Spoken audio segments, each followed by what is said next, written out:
Aryna, congrats on the win. How pleased are you to be able to get that done in 2 sets? Yeah, I'm super happy to finish this match in straight sets. She played incredible tennis, especially in the second set, and I'm really happy I was able to turn around that set. Okay, questions? Hi, Thomas from the Danish news agency. You're meeting Clara Tolson next. How well do you know her, and what are your thoughts on her as a player? I mean, I think we never played against each other, but I saw her matches, and I think I'll just leave that part for my team to figure it. And we're definitely going to watch her game. And I know that she's a very aggressive player, serving well, hitting pretty heavy shots. So it's going to be a great battle. Really looking forward to face her for the first time. Charlie? Just wondered, what do you eat before matches? What are your go-tos, and how do you Oh, feel? wow, never actually got asked this question. What do I eat before the matches? Yeah. So you want to know where my power come from?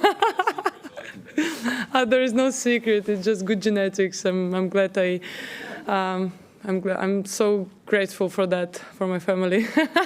No, I go for.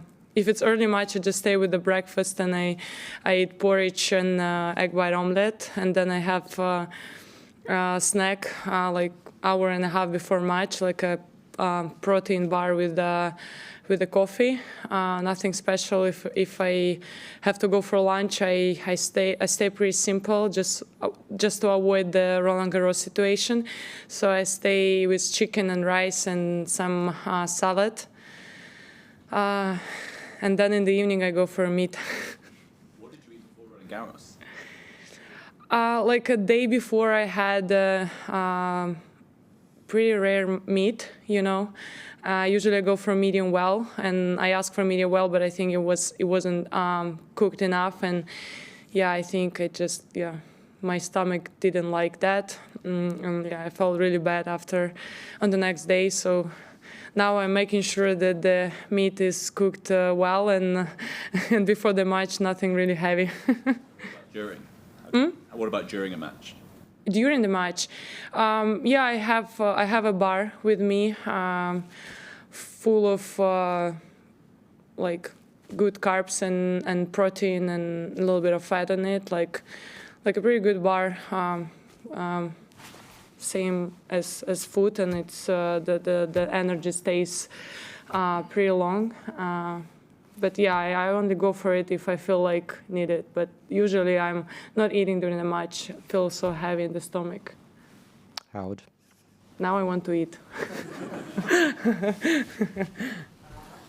Hi, Aryna. I wanted to ask, what was your thought when you saw you'd be playing at 11 a.m.? And do you like playing early in the day? Do you prefer playing at night or somewhere in between? When I saw I play the first match, I was thinking like, no, it's not going to be full crowded. But then I saw a lot of people out there, and I was so happy. And I mean, I like to play both, you know, like 7 p.m., but not second after men's. I hate it. You can just start at midnight. But also I like the early matches, because if you win, you're done for the day, and you can chill, you can go shopping probably, because the next day there is no match on the next day, or you can go for a good dinner, you know. So I don't know, I cannot pick which one my favorite. I enjoyed your on-court interview when you talked about the crowd, and I was wondering if you could, how it is, like, you're so beloved here in Australia, but obviously the neutral tennis fan enjoys an upset sometimes. Do you feel kind of betrayed sometimes during the matches that they don't cheer for you? Or? No, I understand. They want to watch a great match, great battle. They want to see probably 3 sets battles, you know. Nobody really interesting seeing like 6-love, you know. So I understand that. But and also like during the match they show on the TV. How you call it? Always forget. Plakat. Poster. Oh. Thank you. Always forget this word. Posters with like my name or like drawing of the tiger, you know. So I feel the support anyways, and I understand that.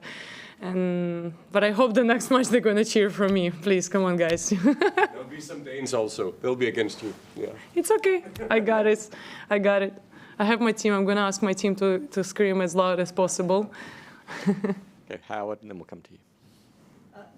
Is there any, there are a lot of numbers in tennis, everything is tracked now. Are there any statistics or numbers that interest you that you will look at either after a match or over the course of a season to see how they're going for you?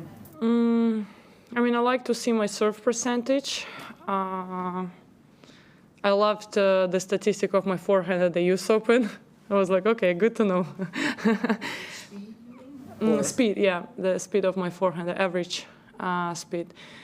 But usually I leave it for my team, and then they correct it, and then we practice some stuff.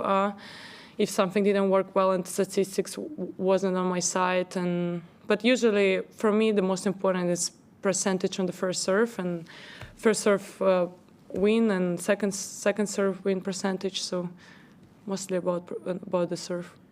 Do you ever see a number and you think that can't be right, or it's very different from what your perception was or what you expected to see?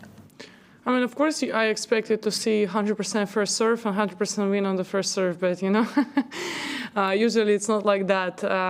Yeah, I mean, sometimes when I see that my first serve is pretty low, I try to adjust a little bit and go maybe not that full on the first serve, just to get the percentage back and get the feeling back. But usually, I'm just concentrating on myself during the match and not trying to overthink stuff, Okay, we'll do a couple more in English. Right. Thank you. You spoke a bit earlier on in the week about how proud you are to be from Belarus, and I guess a bit of sadness there about not having a flag next to your name. I was just wondering if you wanted to expand on that at all, or have any reflections on that as around. Well, as I said, I mean, I have no control on that. I cannot just go out there and push someone to have a flag next to my name, whatever the decision it is. I mean, it is how it is. But yeah, as I said, I was always proud to represent Belarus in terms of, it's a small country, and I made it from very, very small country. It's not like I was practicing in the States or in Spain, and I was there, and yeah, I was proud to represent such a small country, and I felt like I was kind of like inspiration for the next generation, and I was kind of like motivating people from there, like tennis athletes, and not having a flag. Once again, it is how it is. If they're going to bring it back, I'm going to be happy. If not, then it's okay. Okay, we do two more in English, Charlie, and we'll finish with you at the front. Charlie.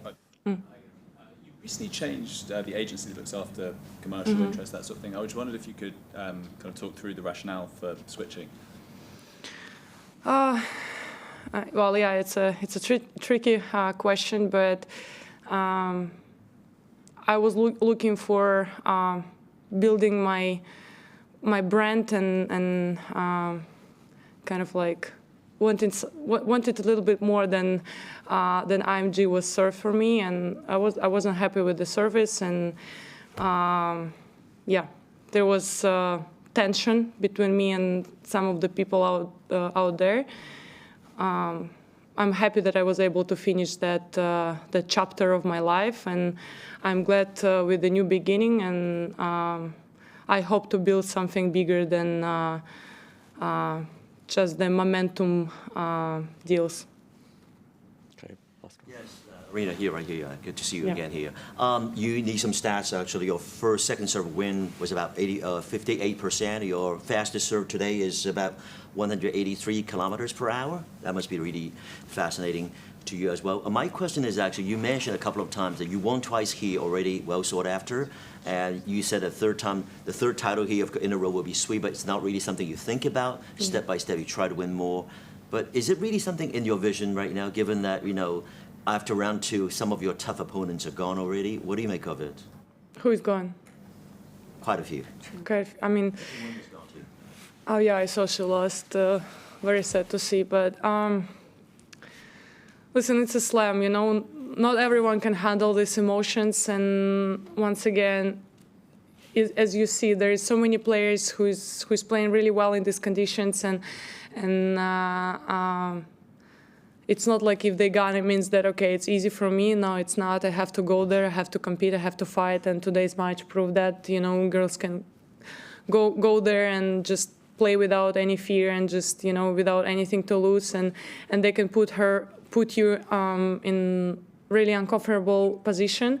So you have to go out there and fight and compete and show your best. And as you said, yeah, I prefer to focus day by day, step by step. And I really enjoy being out there and compete. And this is something I'm focusing on about the first serve speed. You know, I think I was too much into that machine.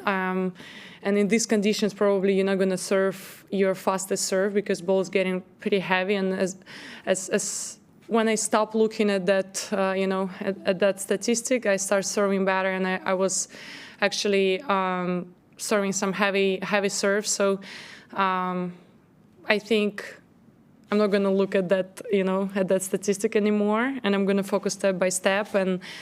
And yeah, hopefully I can do really well here.